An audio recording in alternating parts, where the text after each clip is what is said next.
Gipasalig sa National Food Authority 7 kon NFA 7 nga daghan ang supply sa 20 pesos matag kilo nga bugas sa rehiyon, taliwala sa mga pagduda nga dili magdugay ang maong programa ubos sa administrasyon ni President Ferdinand Marcos Jr.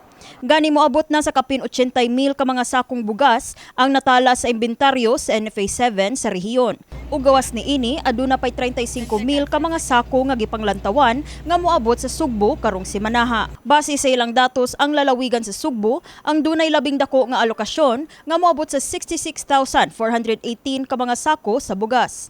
Gawas ni ining bag-ong batch na kumpleto na sab sa maong ahensya ang pagpang-apod-apod sa kapin 11,000 ka mga sako sa NFA rice ngadto sa mga LGUs ni adtong Mayo. Apan giklaro sa maong buhatan nga dili pa nila masugdan og hatag ang mga sako sa bugas nga ubos sa ikaduhang hugna sa distribusyon.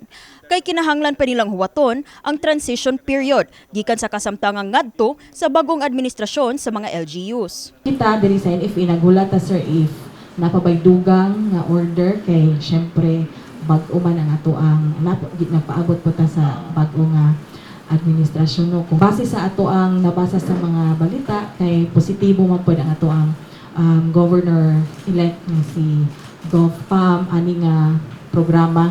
Kami sa amo ang par sa NFA sir andam na gyud mi kay mao nay instruction gyud nga dapat andam gyud kanunay especially nga wa ta kahibaw kung kanus-a mo order ang LGU. Padayong may pasalig ang NFA 7 nga locally sourced ang maong bugas. Subay sa RA 11203 o Rice Tarification Law nga nagmando nga gikan na sa lokal nga mga mag-uuma ang pangpaliton nga bugas sa NFA. Dugang niini ang mga padayong misaway sa NFA rice samara sa nanginsulto sa atong lokal nga mga mag-uuma.